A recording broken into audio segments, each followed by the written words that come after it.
When farmer Elijah Matthews left his ancestral land to care for his sick mother, the homeowners association next door saw opportunity. They built a luxury hotel on his property, confident he wouldn't return. But Elijah was no ordinary farmer. He had set a legal trap they never saw coming. Elijah Matthews was not a man who asked for much from life. He had been born on a stretch of fertile soil in the outskirts of Pine Creek, a small southern town where farmland stretched as far as the eye could see. His family had worked the land for generations, turning the black earth into harvests of corn, wheat, and soybeans.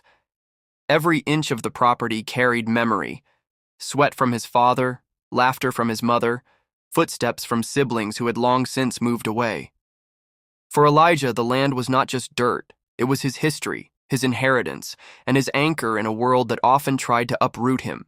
The Matthews farm had stood proudly on the edge of town for over 100 years, marked by its weathered red barn, sprawling oak trees, and a modest farmhouse with peeling white paint that never seemed to hold fresh coats long.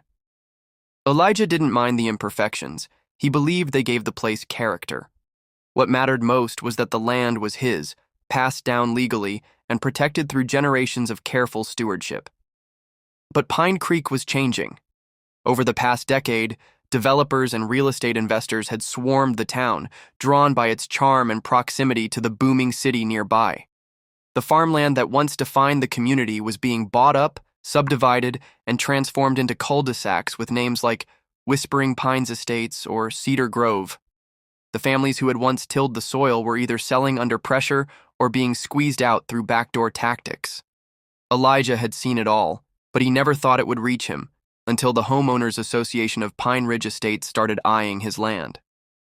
The HOA was notorious. They operated like a miniature government, run by a group of wealthy homeowners who had more ambition than compassion. They had rules about everything: what color houses could be painted, how tall grass could grow, even how long guests could park in a driveway. But their ambitions extended far beyond their gated community. They dreamed of turning Pine Creek into a destination, a place where tourists flocked for weekend getaways. And for that, they needed land. Elijah's farm, with its picturesque setting and prime location next to their estate, was the crown jewel they coveted. For years, they had approached Elijah with offers, some polite, some veiled threats. They dangled millions in front of him, telling him he could retire in comfort, leave farming behind, and live like a king. But Elijah always refused. "This land isn't for sale," he would say, his voice firm, his eyes unwavering. "Not now, not ever." To the HOA board, his refusals weren't just inconvenient, they were infuriating. They were used to getting what they wanted, and Elijah's resistance made him a target. Then, life threw Elijah a curveball. His mother, who lived 2 states away, fell gravely ill. She needed full-time care, and Elijah was the only family member available to provide it.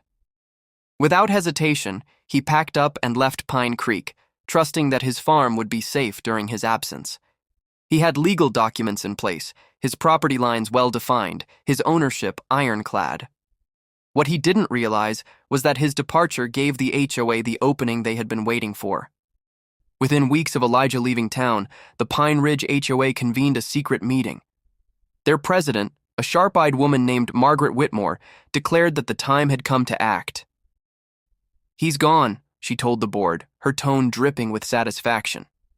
"That land is just sitting there, unused, and you all know what they say about opportunity. It doesn't wait around." The others nodded in agreement. To them, Elijah's absence was proof that he didn't value the land enough to protect it.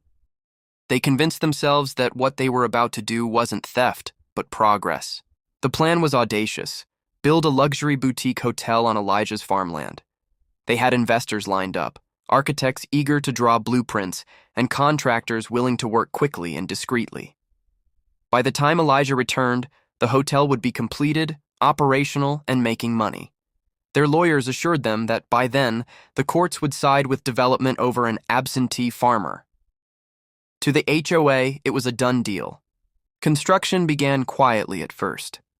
Trucks rolled in at dawn, workers moved behind temporary fencing, and the red barn that had stood for generations was bulldozed in less than a day. Neighbors watched with confusion, whispering among themselves but too intimidated by the HOA to speak up. Within months, the farm Elijah had left behind was unrecognizable. In its place rose steel beams, glass walls, and manicured landscaping meant to lure wealthy tourists. But what the HOA didn't know was that Elijah Matthews was not just a farmer, he was also a strategist. Years earlier, when developers had first started circling Pine Creek, Elijah had sought advice from a friend who was a lawyer specializing in property rights. Together, they crafted a series of airtight legal protections around his land. Elijah had filed easements, registered historical designations, and most importantly, placed a restrictive covenant on the property that forbade any commercial development without his explicit consent. It was, in essence, a legal trap, one that lay dormant until someone dared to cross the line. While Elijah tended to his mother, word of the construction eventually reached him. A neighbor sent him photos of the hotel rising from the soil that had once grown his family's crops. At first, Elijah's hands shook with anger, his chest tight with disbelief. But as he studied the images, his expression hardened into something else, a quiet, calculated determination.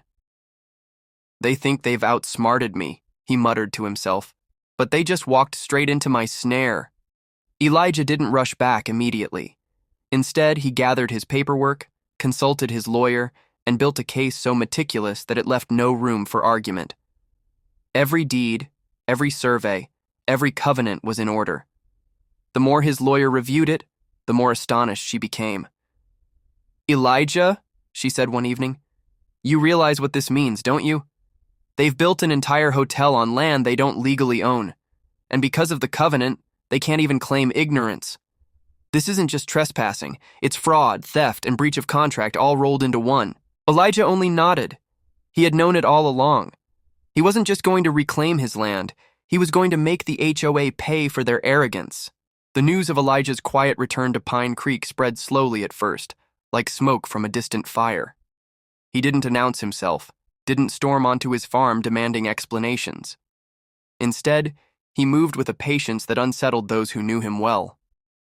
He stayed with an old friend in town, avoiding the farmhouse that had once been his sanctuary. He wanted to see the hotel with his own eyes before making his move. One crisp autumn morning, Elijah drove past the property. His heart tightened as he saw the towering glass facade glinting in the sunlight where his father's barn once stood. The sprawling oak trees, which had provided shade for family picnics and summer naps, had been replaced with perfectly symmetrical flower beds. A fountain burbled in the courtyard, where his grandfather had once hitched horses. Guests strolled across the grounds in suits and dresses, sipping cocktails on patios that rested on what used to be cornrows. Elijah pulled over to the side of the road and sat silently, gripping the steering wheel. The destruction of his history cut deep, but beneath the pain was something sharper: resolve. The HOA thought they had erased his legacy. What they didn't know was that every brick of their new hotel sat on a foundation of legal quicksand. That evening, Elijah met with his lawyer, Janet Fields, in a small office above the Pine Creek Diner. Janet was as relentless as she was brilliant, a woman who had built her career defending families from predatory developers. When Elijah walked in, she greeted him with a smile that was more triumphant than sympathetic. "They really outdid themselves," she said, sliding a folder across the desk. Inside were documents detailing the hotel project, permits, architectural designs, and financial records, all signed under the assumption that the HOA had authority over the land.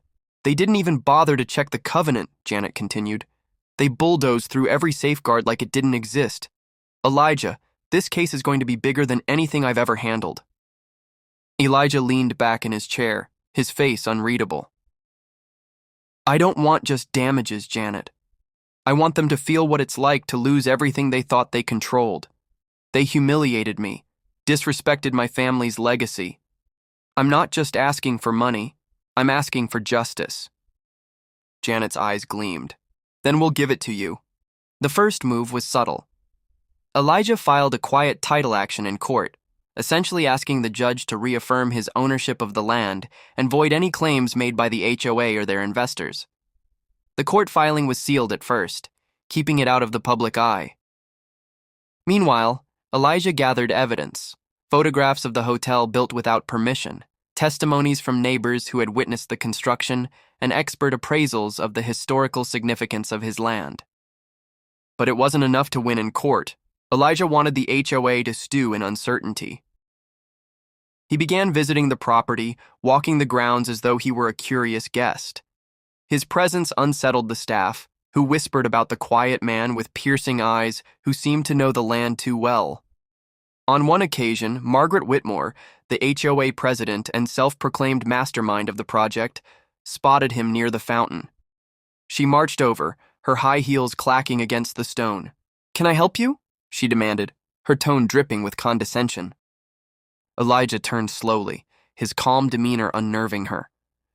"Just admiring the view," he said softly. "It's changed a lot since I was last here." Margaret's eyes narrowed. "Well, it's private property now. You'll need to leave before I call security." Elijah smiled faintly, his words deliberate. "Funny. Last time I checked, this property still belonged to me." For a moment, Margaret faltered. She opened her mouth to retort but found no words. Instead, she scoffed and waved a dismissive hand. "Ridiculous. You sold this land when you abandoned it. Everyone knows that." Elijah didn't correct her. He simply walked away, leaving Margaret fuming in confusion. That night, she called an emergency HOA board meeting. "They're saying the farmer is back," she snapped, slamming her hand on the table, "and he thinks the land is still his." The board members exchanged uneasy glances. One man cleared his throat. "Didn't we check the paperwork before construction?" Margaret glared at him. "Of course we did. Our lawyers assured us the project was airtight." But even as she spoke, a seed of doubt took root. Within weeks, that seed sprouted into panic.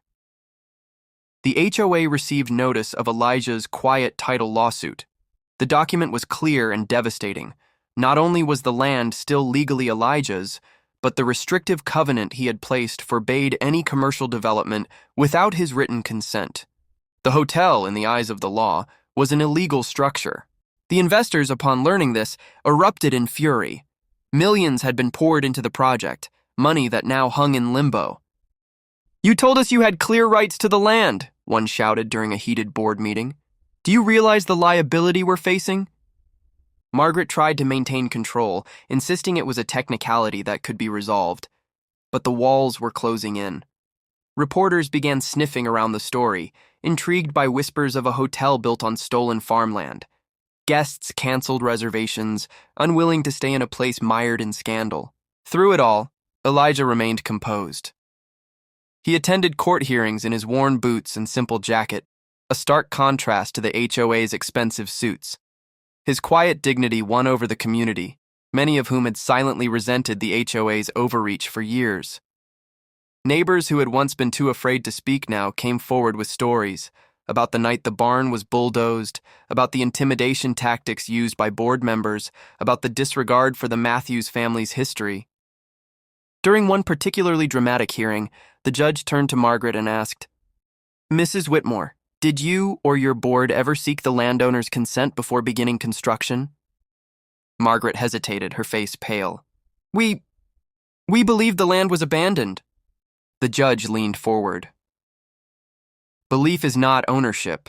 You knowingly disregarded legal documents that were on file with this very courthouse. That is not a mistake. It is willful negligence." The courtroom murmured.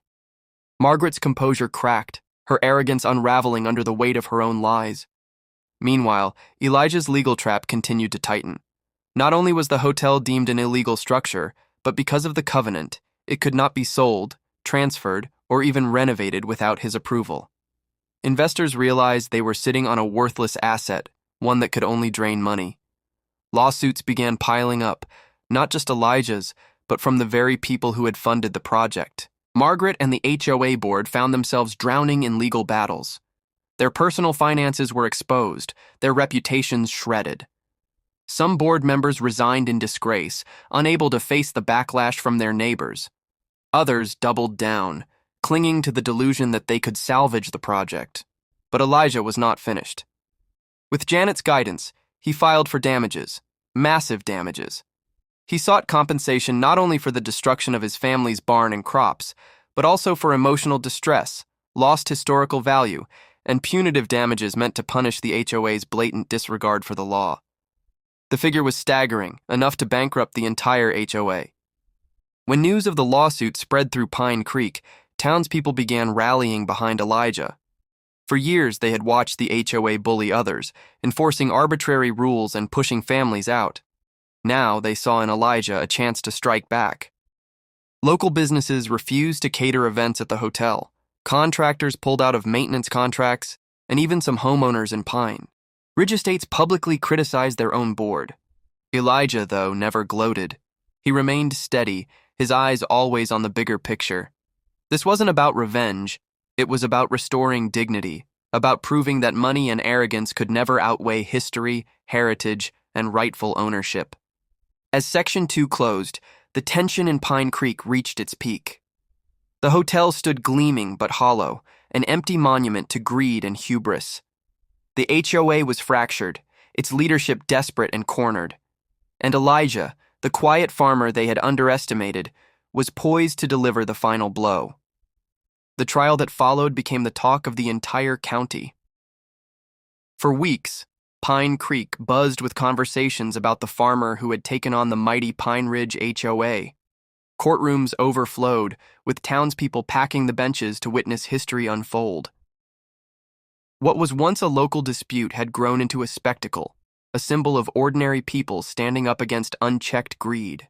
Elijah Matthews, dressed in his usual work jacket and boots, sat quietly through the proceedings, his presence both humble and commanding. He never raised his voice, never resorted to theatrics. His evidence spoke for itself.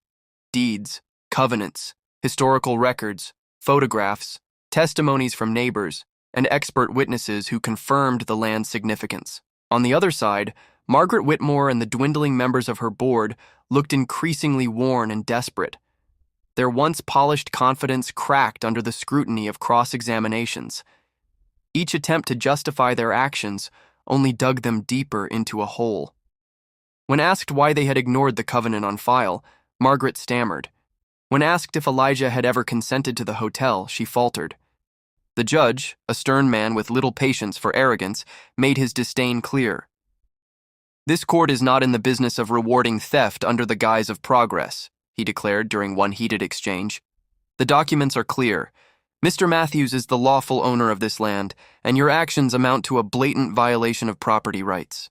The gavel struck and the courtroom erupted in murmurs. The ruling was decisive.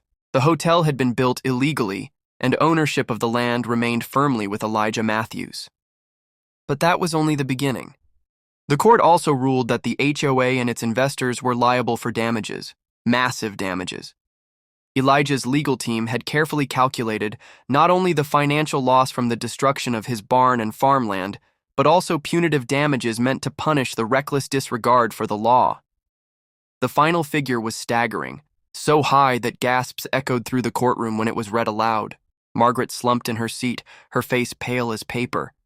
For years, she had ruled Pine Ridge Estates like a queen, dictating the smallest details of her neighbors' lives. Now, stripped of power and facing financial ruin, she looked more like a fallen monarch than a leader. Investors immediately pulled out, cutting their losses and suing the HOA for misrepresentation. Contractors who had worked on the project demanded unpaid wages. Even homeowners in Pine Ridge Estates, once loyal supporters of their board, turned on Margaret and her allies. "You've destroyed this community," one resident shouted during a heated meeting. "All because of your greed." The fallout was swift and brutal. The HOA dissolved within months, unable to withstand the crushing weight of lawsuits and financial penalties. Margaret herself declared bankruptcy, her once lavish home put up for sale. Other board members scattered, some leaving Pine Creek altogether, too ashamed to stay in a town that now viewed them with contempt. And the hotel, once a gleaming symbol of ambition, stood empty, a monument to arrogance. With the court ruling, it became Elijah's property by default. Yet, instead of rushing to demolish it, Elijah made a surprising decision.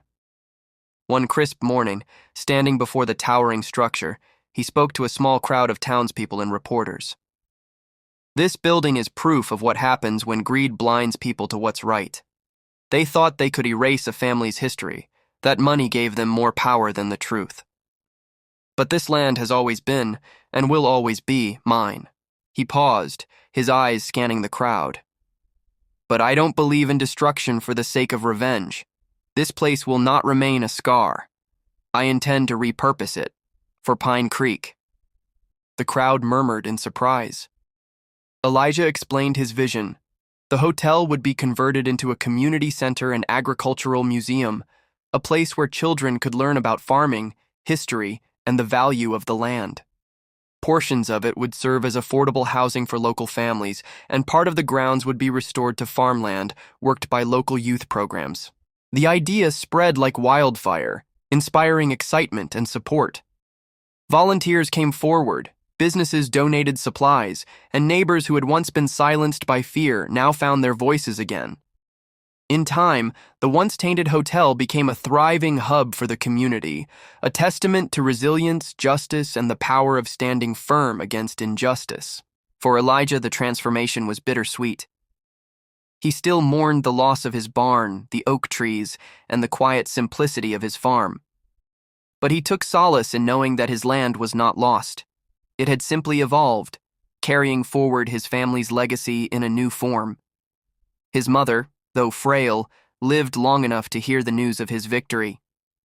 When he told her what had happened, she smiled weakly and said, "Your father would be proud, Elijah. You've protected what's ours, and you've turned pain into something good." Not everyone forgave the HOA leadership, though. Margaret lived the rest of her days in obscurity, shunned by a community that once admired her. Whenever she passed through town, people whispered, pointing to the woman who had tried to steal a man's land and ended up losing everything. To Pine Creek, she became a cautionary tale, a living reminder that arrogance has consequences. Years later, when children toured the museum that Elijah had built, they listened wide-eyed as guides told the story of the farmer who outsmarted an entire association. They learned not just about crops and soil, but about justice, perseverance, and the importance of protecting one's heritage.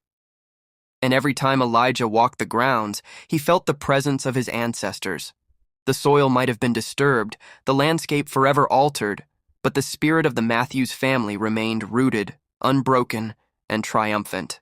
Elijah often said to those who asked how he managed to outwit the powerful HOA, "I didn't fight them with anger. I fought them with preparation. They thought I was just a farmer. They forgot farmers know how to wait, how to plant seeds and let time do its work." The townspeople of Pine Creek never forgot that lesson. The story of the hotel built on stolen land, and the man who turned it into a symbol of justice, became part of Pine Creek's identity, told and retold through generations.